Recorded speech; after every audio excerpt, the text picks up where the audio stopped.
Welcome again. We are coming to our second speaker. His name is Giles Darwin, this fine gentleman over there. He started over 20 years ago in South Africa, as far as understood. The last 15, 20 years he is based in the UK. And with his agency, where he's the managing director at Denomination, he works for drinks companies from beer, Peroni, Pilsner, to whiskey. I don't know the brand, it's unspeakable, up to champagne and wine. So I'm happy to hear about branding today from you, Giles. Thank you.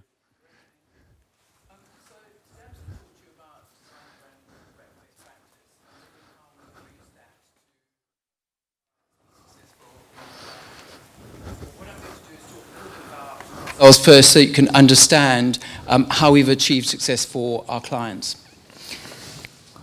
So we're an independently owned and run design agency with offices in Sydney, London, and San Francisco. And we're a collective of senior people. And the thing about having senior people in your company is that you get to design solutions quicker and more cost effectively. We've got over 16 years in the drinks industry, and we are drink specialists. We only work with drinks brands, and therefore that is where our experience sits. The company was started by Rowena Lewis and Margaret Nolan in Australia 16 years ago. And both of them have significant experience in the wine and drinks industry. Myself, as I was saying, I started my career in the wine industry in South Africa, moved to the UK, and in the last 15 years have worked primarily in the wine and drinks industry in the UK. And one of the key things about our offices is we like to make them inspirational spaces, not only for our designers, but also for our clients, that a number of our clients actually wish to come and sit and work in our offices when they're not necessarily working on a particular project with us. So it's filled with art and it's filled with sculpture and so on. But we also have, as you can see on this top left, what we call the wine wall. And it's most of the wine brands that we've worked on over the last 16 years that allows the designers to go and have a look at what they've done previously or other people have done previously, that every single wine label that we do is bespoke and it's not a copy. So we have the specialist expertise in wine, and it really does give our clients the edge in that we have a tremendous understanding of consumer behavior within the category. We understand the nuances of individual markets, and that is the pleasure of having offices in Australasia, in North America, and also in Europe. We also have first-hand experience in establishing global trends, and in fact, we were one of the first design agencies to design wine in a can. We also have a tremendously strong production team who are able to challenge your production people in order to find solutions for things that perhaps they're saying you can't have. And we win loads of awards, but the one award we're really proud of is the Harper's Wine and Spirit, in that they were saying that from ultra-low lager, carb lager, to single-serve pouches and rare port, we bring quality and bravery, and I think that is the one thing we do for all our clients, is give tremendous bravery in design. And bravery doesn't mean to say it has to be revolutionary. Sometimes evolution can also be brave. This gives you a snapshot of the people that we work with and have worked with, a number of brands there I'm sure that you recognize. But the important thing is, a number of these brands we've worked with for over 10 years. And these are brands for which design and branding best practice has really, really helped them. People like Penfolds, Taylor's, and Fourth Wines. So the key to building strong relationships is about collaborating as partners, not suppliers. If we collaborate and we know what your branding issues are, what your business issues are, we can help to find design solutions for you. And that encourages mutual respect and understanding. Also, if you communicate clearly defined goals, we can help you reach those goals. It's very difficult to work with people when we don't quite know what the end game is. And also involve the key decision makers. One of the biggest challenges in working with our clients is where the key decision makers are only involved late in the process, and suddenly the whole brief changes. Henry Ford's quote, which we think is really kind of represents this, is coming together is a beginning, staying together is progress, but importantly, working together is success. So design and branding best practice, there are some foundational principles. One of the key things is to build key brand assets. They are the unique face of your brand. They're the thing that the consumer sees first. And it's an opportunity to build salience for your brand, to get people to engage with it. It is a shortcut for consumers to find your brand, but it's also the foundation of a strong brand. And an example of a brand that we've done this for over the last 17 years is Penfolds. The image on the left is Penfolds as it was when we first started working with them. The Penfolds logo is recognizable. It's hardly changed. The bin 389, again, the bin series you recognize. But they were not using important things like their family crest. They were not using important things like bespoke typography. But they were also not having a consistent layout across everything that they were doing. So that whether you were buying bin series or any other of the Penfolds brands, you weren't able to necessarily recognize it as a Penfolds family member. So over the years, what we've been able to do with each brief that we've had is to create this consistent language. So if you take the bottom left, this was a brief to go into Asian travel retail. We knew straight away that a white label was not going to actually cut it. It needed to be much more outer directed. It needed to be much more, dare I say it, bling. So we were able to turn it into a black label, use silver foil with the crest at the top. The Penfolds logo stays the same. The fundamental layout of the label is similar, so that whether you're buying a bin series or buying the Cellar Reserve, you could immediately recognize it as a Penfolds brand. Likewise, with limited editions we did with Boeing for the bin 707, making sure that everything, the collateral, is represented by the brand identity. Through to things like the limited edition bin 170, really bringing out the embossing, beautiful textures on the labels, really the detailing being very important. And then when you move into a slightly different category on the top right of the fortified wines, of the ports, being able to show that this is in the port category, taking port language, but allowing people to understand that it's still part of the Penfolds family. The next thing is defining your space. Know where your competitors sit, and be very clear where there's white space that you might occupy, and that's something we can help you with. Also, be single-minded in your approach. If you want to try and be everything to everyone, you're never actually going to find a niche for yourself in the market.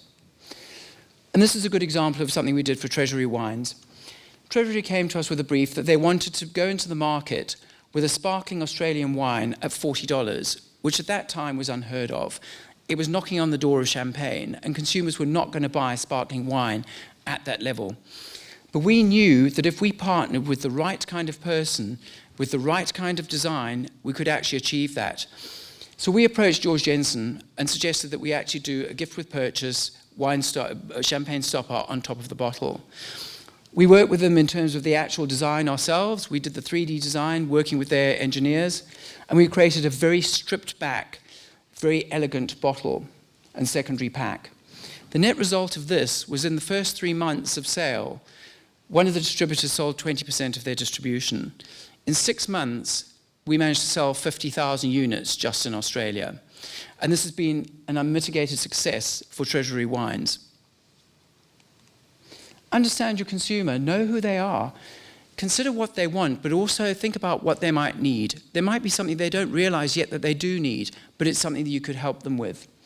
And consider this for each of your consumer targets. You might have one target, you might have a number of targets. Don't just focus on one. And back to the discussion we've had earlier about millennials, age no longer determines mindset. You can have 50 and 60-year-olds who have got a millennial mindset. They're on Instagram, they're on Facebook, they're FaceTiming, they're into all the kinds of things that millennials consumers are into. Take that on board when you're designing your brand. And make sure what you're doing is about what the consumer wants, not about what you necessarily want. Because you can make it, they might come and buy it, but not necessarily. So a good example of this was actually a job we did for Four Winds Vineyard. This is a lady with a small vineyard just outside Sydney. She has mainly a cellar door business, and she was looking for a way to actually bring millennials into the business. And when we were talking to her, she mentioned that she was on Instagram, and the vineyard that they have it's quite a windy area. And she takes pictures of wind in the vineyard. And we said to her, well, there you go, there's your story. Take pictures, your own Instagram pictures, they belong to you, that we can put on labels, that millennials will connect with you on an Instagram platform, and that will bring them into your wine. We basically tripled her business in about 2 years. And she said she cannot believe how the business has grown just based on linking with the right consumers through the right platform. Storytelling. This is a real opportunity to engage your consumers, get them into your brand, let them know what is unique about your brand. Honesty is always the best policy. Today, consumers can easily get on the internet, they can find out about you. And if the hand of marketing is showing, trust me, they'll find it. Use it to give consumers social currency. Millennials particularly want to be able to justify their choice. They want to be able to tell their friends why they've purchased your brand. And it might not be really detailed information that they know. They just need to know enough for that justification. And understand its role with millennials, but also Gen Z. Gen Z might not be buying now, but trust me, they're hard on the heels of the millennials, and they will be the next consumers. This is a really good, interesting case study where one of our clients, Fourth Wave Wines, came to us, and he said, I've found a way to make Pinot Noir and sell it at less than $16 a bottle, which is almost unheard of. And he said, but I want to find a really funky, interesting label that will appeal to millennials and younger consumers that they'll put on Instagram. And we said to him, that's great, but what's the story? Tell us about making this Pinot Noir that, is that you've got this amazing way. And he said, I can't tell you. He said, that is a secret that I'll take to my grave. And we're like, there's the story. And that's what it's called, take it to the grave. And therefore, based on that, we then designed with gold, with the skeletons, with all the illustrations, typical kind of the tattoo type of thing, which links perfectly with millennial consumers. Again, a tremendous success. Another really important fundamental of working with a design agency and brand designing principle is briefing the project. And the fundamentals are, have a clear vision about what you want to achieve. Know who your competitors are. Consider who you admire in the industry. Be realistic about the time frame to complete the project. Be clear on your budget and what you need included in that budget.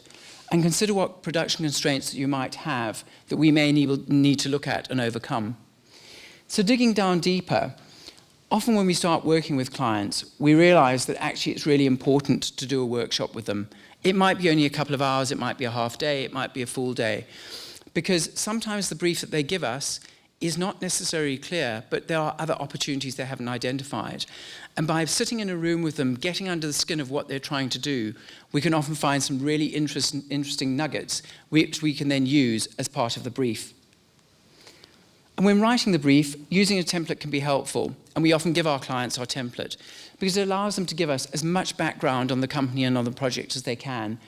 Be really clear on their strategy and what they're actually trying to achieve with that strategy and what they're hoping to deliver. Describe the target audience, communicate whether there's a primary, secondary, and tertiary audience and why and what we need to achieve with those. Detail your competitors, but also what do you like about their packaging and what don't you like, because that gives us a clue about your design aesthetic and what you think is working or not working in the industry. Indicate whether you're looking for an evolutionary approach or a revolutionary approach. That really helps the designers. Because if you're looking for a revolutionary approach and we come in with a little tweak along here, you're not going to be feeling that we've delivered the project. Also give clear technical guidance. It is frustrating for a designer to go do an amazing design, present it to a client, and they say, but we can't do shaped labels. It's all those little things that actually help us or give us a sense of what we can challenge. And it may be a case of, if you buy a change part, you can do shaped labels. What can we do to help you do that in a cost-effective way? And also indicate what budget you have available. And this is something over and over again which we are challenged with. We can quote you 3, 4, 20 times on a project, but if we know how much you've got and what you're trying to achieve, we can work out how to achieve that within your budget, and then everybody actually wins. Briefing the agency is also a really important thing. And often people say, right, let's do a Zoom, let's do a FaceTime, Nothing is more important than actually being on site. The smell of the area, drinking the wine, touching the ground, it's all important. And a good example is a recent project which we've been doing with a Portuguese wine client who was adamant that they had the story that they wanted as part of their brand. When we actually went to the winery, we knew the story was probably fairly generic. We suddenly found that there were 3 stones on their property that were unique, that were important, and are actually the big story for the brand. And that was only by being there and having a designer's eye to discover what perhaps they had missed. Ensure all the key project team members are present at the briefing so that you don't get people halfway through the job going, oh, I didn't agree to that. Have competitive samples to view, because then we can get a sense from you about why you think they're good or they're not good. Let us sample the wine. Let us taste it. For designers, that's amazing. They feel like they're part of the project.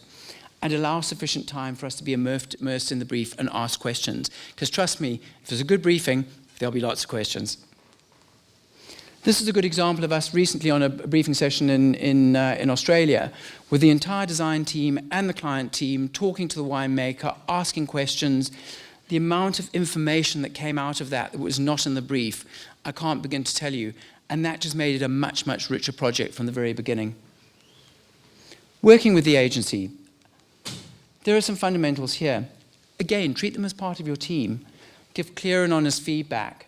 Ensure all the feedback is collated from all stakeholders before delivering it to the agency. Update on changes of scope immediately, because scope does change from time to time. Respect the agreed budget and deliverables, and allow the agency sufficient time to work on the work, to deliver the work requested. So diving down a bit deeper into this, delivering feedback, be honest. If you don't like the design, say so. Don't pretend that it's perhaps okay. If it's a fantastic design, then celebrate. The designers love nothing better than us coming back from the client saying, the client loves the work. Likewise, collate all the feedback from stakeholders. Drip feeding feedback through to the design agency is really, really time-consuming, wastes budget, and it frustrates everybody, because at the end of the day, nobody really knows what they're supposed to be doing. Get it all in one go, and then let's have a discussion and work out what we need to do next. And if the brief changes, that's fine, it happens, but let us know why, and then how we can help you with that. And back to the whole thing, allow sufficient time. If you give the designers time, they will give you great work. Budget and timing, be transparent on your budget up front. If you've got challenges on budget, let us know and we'll work with you to see what we can do to help you. Detail any COGS constraints. That again gives us a sense of, can we have a really expensive foil on the label? Can we have a two-part label? If we can't have that, that's fine, we'll work within it. Be realistic about your timing expectations.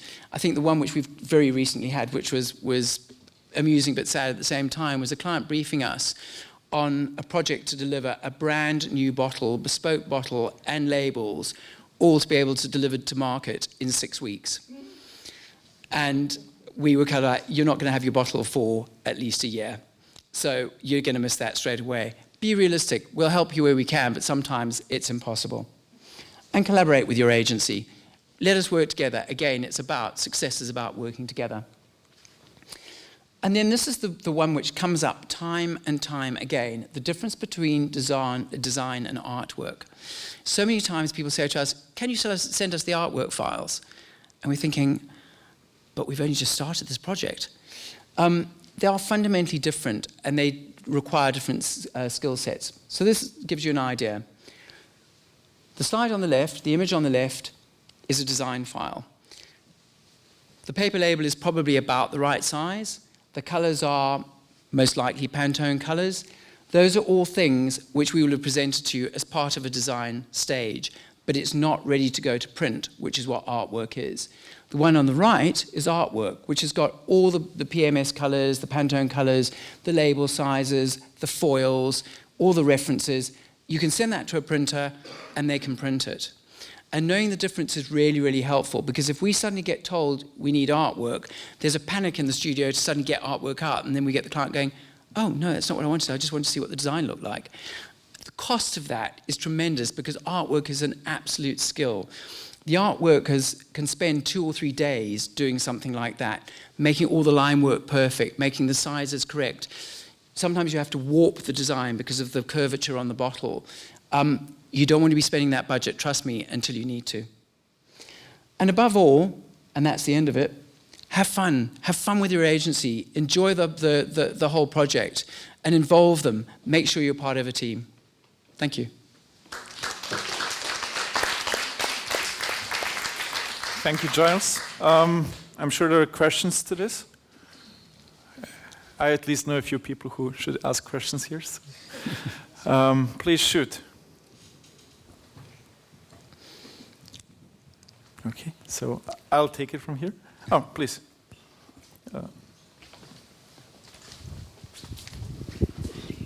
Sorry, the question is quick. Why the agency spread over Sydney, London, San Francisco? Was a particular reason because of the partners, or? Yeah, well, so we started in Australia. The creative director actually trained, as I did, at one of the esteemed London agencies, and she is Australian. She went back to Australia and opened the agency with Rowena. And we were at London Wine Fair about 5 years ago, and one of the clients said to us, "Why don't you have a London agency? We need somebody to work in Europe." And that gave us the opportunity. Client was Symington's, who is a very big client of ours now, because, you know, in all honesty, for them to work between Australia and Europe is always a challenge in terms of time. And then similarly, 2 years ago, we got an opportunity to work in Napa Valley, and the client was saying, well, you know, it's a real challenge whether we're going to Australia or whether we're going to London in terms of timing. Why don't you guys open in the US? So it's always been off the back of a piece of work. And in all honesty, it's really benefited us, because what happens is the design teams work across all the studios.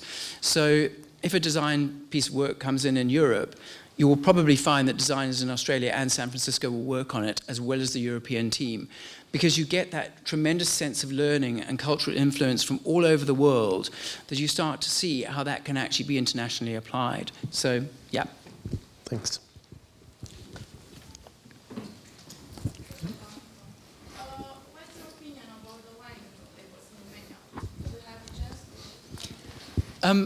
It's very varied. I've seen some amazing wine labels in the couple of days I've been here, with some really strong branding, really interesting stories and so on. But I've also seen some shockers, to be honest, which I think goes for any country. I think there's definitely room for improvement, and I think particularly if you're wanting to get onto an international stage, the wine label is the face of your brand. It's the thing that engages people. And when people are looking at the shelf and they've got literally miles of wine labels to choose from, what is the thing that's going to get it to jump off the shelf? And that's where we can help people. So, yes, I would say, like any country, there's always room for improvement. Okay. Any more questions? Adam, please. Are you seeing any large trends in design of wine labels? Or like, what is right now sort of on trend in terms of what a lot of producers are doing? It's definitely going towards storytelling. Consumers are not that bothered anymore about varietals, particularly younger consumers. They're more interested in the story of what they're buying and why they can justify to their friends or their partner or whoever it might be why they've bought that brand, and things that they can post on social media that they can talk about. You know, talking about the Cabernet Sauvignon that you bought, unless it was really expensive on Instagram, is not going to be that interesting. But talking about a really interesting story, like for instance the one with the skeletons, or the wind and the fourth wave one, you know, that's really interesting. So there's very much more of that coming through. Okay. Anyone else?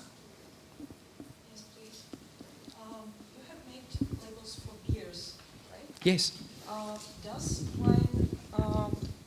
Does wine come close to beer as a product right now? Like for millennials, does it become more more affordable and less sophisticated than before?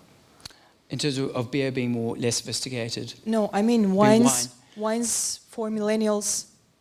I don't know. I think beer has certainly, you know, in the UK and the US and so on, you know, we see it's all about craft beer. Again, it's all about storytelling. It's all about, you know, interesting labels and so on. And I think what's happening is, as millennials are in some cases discovering wine, they're wanting something which is fairly similar, that they've got a story to talk about, that they can almost go between each of them. And we see this even with the young designers in the studio. Some days they'll drink beer, other days they'll drink wine. But it's interesting when they go down to the supermarket and we say to them, you know, we're going to have drinks on Friday evening, you know, go and buy a bottle of wine or go and buy a beer or whatever, to see what they come back with. And it will always be something where they can come back and say, gosh, did you see this that I saw? and there's a story behind it. And you say to them, but yeah, why didn't you buy that brand which we designed? Oh yeah, but that's traditional Australian wine. Everybody knows that, you know. So for both of them, there's storytelling, and I think in many ways it depends on what liquid people are looking to drink. Thank you. Back there. Would you say that a great story now is more valuable than a great wine, like a medal wine? They both have their place. At the end of the day, the medals will always help people as a reassurance of quality. A great story is going to help you stand out in social media and on shelf. And that is the biggest challenge. There are so many wines from so many countries with so many different stories. It's how do you find something which is unique to you that is going to stand out. The medals and the awards are just that reassurance that actually the liquid in the bottle is really good. So it's not just the story. Thank you. Sure. Any more questions?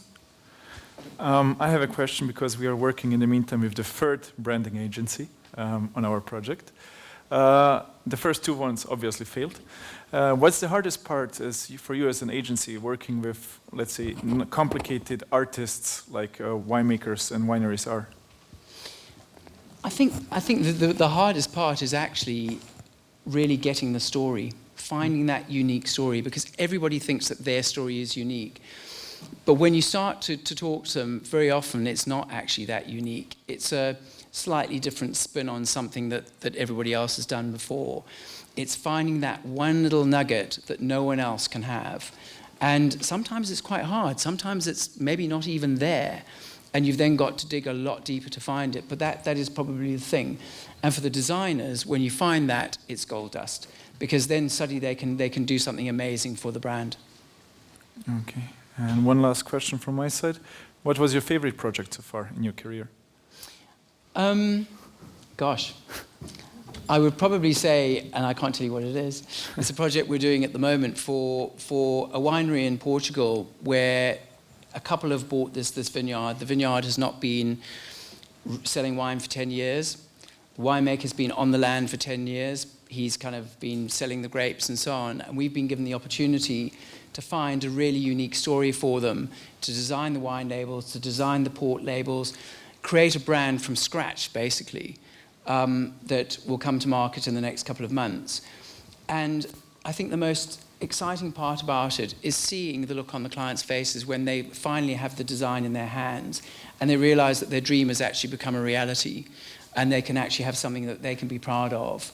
And yeah, I mean, that, I think for all of us that work on it, it's gold dust. Okay. Then I would... one more question, please. How much room do you allow for compromise, meaning in working with producers that make bad wine, and how does that correlate to your success as a design company? In terms of designing for bad wine? Yeah. I mean, it's always tricky, isn't it? Because you want the design to reflect what's in the bottle, effectively. You don't want to lie to consumers. And I think, we've been fortunate that we haven't had to work with anybody, or certainly I haven't in my career, where the liquid isn't good liquid.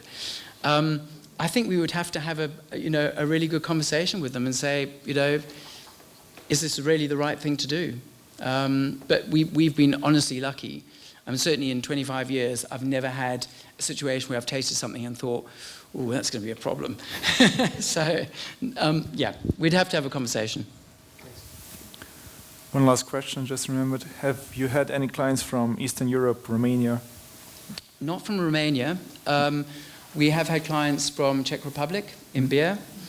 I've done a lot of work in Czech Republic in my career. We've got interest from somebody at the moment in Poland on a particular project. As a group, we worked in Eastern Europe a number of times, but not yet in Romania. So yeah, we'd love to work with somebody in Romania. Okay, it'd be very nice. Please. So just complete what you're saying. What would be, in your opinion, the minimum size of a winery that